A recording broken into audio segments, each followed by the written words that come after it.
of wonderful, secret, awesome Chelsea. And ask the chaplain box.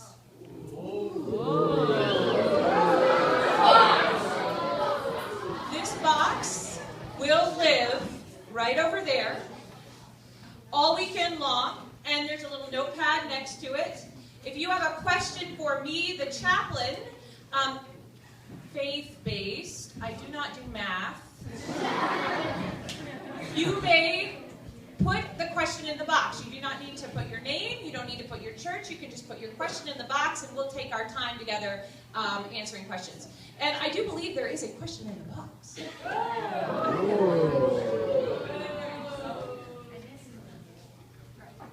The box was stuffed ahead of time. The question is, have you ever been tempted?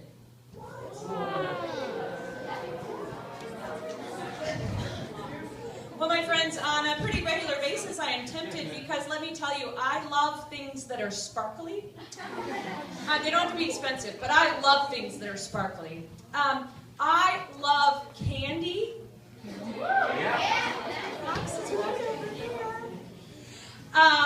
And I don't feel like I'm a vain person, but I love makeup. And so, on a pretty regular basis, I am tempted because what store do I not go in that doesn't have candy or something sparkly or makeup? And if it's Target, I'm in trouble. Do you have a quick question? Yes, sir. Does that mean you would just absolutely love makeup that's sparkly and smells like candy?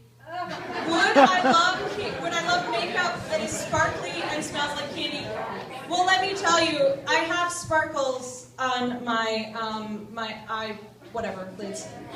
And I did use 2 colors mascara, so it is like candy. And sometimes my hair smells delicious. So yeah, on a pretty regular basis, I am tempted. But seriously, let's get serious. Here we go, we're getting serious. Are you ready? So I've been ordained a little over 5 years. Prior to that, I worked as a chaplain at York Hospital for the chaplain residency program. Yes, serious. Before that, I was in seminary for the mandatory 3 years plus 1 year of internship. And before that, I spent some time, many years, in discernment as to whether a call to professional ministry should be where I should be going. So basically, I know I have colleagues out there who've been doing and serving in professional ministry settings much longer than I have, but I have been thinking about discerning, praying, studying, and thinking about discerning and doing professional ministry for 10 plus years. And so lately, seriously,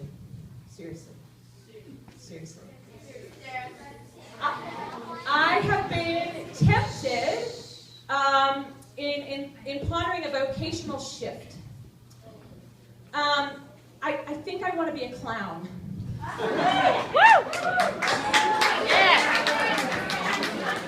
So seriously. No, I want to be a clown. And now I have met a couple of professional clowns in my life, but I don't know much about the profession. I did find myself on the Ringling Brothers Barnum and Bailey webpage the other week. You know, it just happens.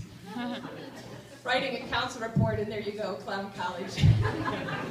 And it looks like the application process for Clown College through the Ringling Brothers Barnum and Bailey circus, the application process, though there would be an audition, it looks a whole lot simpler than, say, candidacy and first call and all of that stuff. So just as like a disclaimer, I mean no disrespect to clowns, because I'm really thinking about this as a profession. I'm also not thinking about clowning as a ministry, and also not the type of clown that goes to birthday parties, okay? I want to be in the circus. Okay, and let me tell you why. I've got a couple of reasons. This is why I'm pondering a vocational shift to being a clown. So, to me, and in my observation of clowns, what I would do is I would put on the fancy costume, the shoes, the wig, and the makeup, which we've already identified I really enjoy wearing. And I would go out and do my performance, and I would do my thing, and then at the end of the performance I could come back to my dressing room, and I could take off the fancy costume, the shoes, the wig, and the makeup, and I could just be Naomi. Now, as a pastor, I am both pastor and Naomi. I don't wear a sign around my neck that says, pastor available, pastor unavailable. So that means that on worship Sunday morning, when I'm all in all the worship accoutrement, or when I'm wearing that collar, or when I'm standing here in front of you just wearing my normal clothes, or when I'm in the grocery store in like my PJs, because let's face it, we all do that sometimes. I am pastor. I am always on call. And there's no way that I can tell my people, I'm not pastor now. There's not a sign for that. So the thought of being a clown and being able to have a costume that says clown and then no costume that says Naomi, that sounds awesome. The other thing about being a clown in my pondering is that, here again, I picture myself in the circus, not being a lead clown, but just being a part of the ensemble. And so, you know, I would probably have an off night, maybe even screw up. But the thing is that I'm just one clown. And so, like, if I screw up or make a mistake, as the one clown, pretty unlikely that anyone in the audience is going to send in an email or, like, call my clown boss and say, that clown is so horrible. Like, that's pretty unlikely. Also, by the time they actually process maybe how bad my performance was that evening, we've moved on to the next town, so it's really okay. And the deal is with being a pastor, I'm human. I'm human and I make mistakes. And like most humans who make mistakes, I don't want to make mistakes, but it happens. And I let my people down, and I don't mean to, but it happens. And that can lead to a lot of hurt feelings. I step on people's toes. I don't mean to, but it happens. And you know what? Sometimes there are folks that I deal with that are hurting and are in so much pain that they use my mistake as a chance just to get rid of some of that anger and that pain that they're having, and they yell at me. Or they send me really mean emails. And they say really not nice things to me. Now here again, I realize that it's because they are probably dealing with something and they are in so much pain. But the fact of the matter is, because of my mistake, I end up being the focus for their anger. And so as a clown in the circus, I can make a mistake and actually no one's going to come into the audience and come out of the audience and like yell at me. And so that sounds pretty awesome. You know, the other thing about being a clown is that the clown's main purpose, I think, is to bring joy. And I know that some people are afraid of clowns. But the main purpose of a clown is to bring joy and entertainment. You know, do the thing after the elephants are done and before the trapeze artists come out. Like, just be entertaining and exciting, provide joy to people. And as a pastor, my main job is to go to where people are in pain. And it hurts me when my people are in pain. It hurts me desperately because the thing is, I can't change what cancer does to the body. I can't change what divorce does to families. I can't change what addictions and poor decisions do to relationships. I can't change when people change the fact that people get angry and take their anger out on me and on other people. I can't change that. And it hurts a lot. And so being a clown and having the ability to just share joy and entertainment and move on, that sounds awesome. The fourth thing about being a clown, it's a little petty, but I think my fellow clown people might not disapprove of my foul mouth. I like to swear. And yes, you are getting the PG version of this story, my friends. And so you can go home and tell your parents, I met a pastor who likes to swear. Well, you find me one who doesn't. But I do. I have a pretty foul mouth. And I have to be very, very, very, very, very careful, especially in worship, wearing that microphone.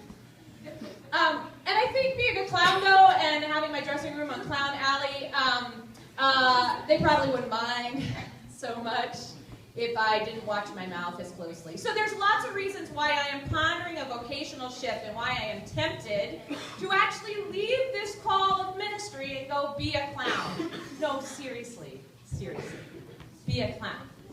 And when I am tempted, what I do generally is I have a tendency to get really angry at God, because God can take it even though he didn't give me this temptation. I get angry and I get mad. I tell jokes to kind of laugh it off.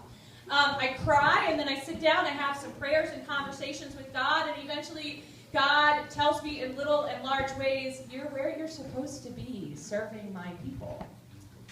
And then I have to take a deep breath and take a step back and realize that, yes, I don't have a costume or a sign that says, Pastor Naomi, Pastor Naomi. But you know what? I think God has gifted me with the gift of authenticity. And so that wherever I am Naomi. And wherever I am Pastor. And I think that's a gift to my people.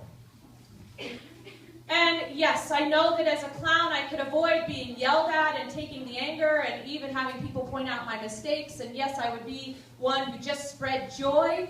And as a clown, I could do all of that. And as a pastor, I do kind of just the opposite. But the thing is that that's what it means to be in relationship with people. When you are in relationship with somebody, when you are close to somebody, there are times that you deal with their anger. And hopefully they're willing to forgive your mistakes.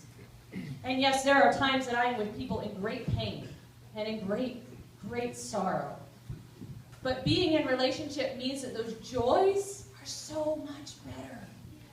And so I get to celebrate with families who are welcoming new children into their families. And I get to celebrate as people get married. And I get to celebrate as young college students go off and find their wings and learn how to be adults. And I get to celebrate the fact that I'm here with you all, you wonderful youth. And I get to celebrate people who want to be leaders in the church for the first time. Such joy. And I get to celebrate when people in the church sit around and say, oh, what is it that God wants us to do and where is God calling us? And so there is such joy there. And so yeah, there's a lot of pain in my job, but there is so much joy. And that's a gift. And as for the swearing, well, I'll just watch my mouth. And hell, Jesus loves me.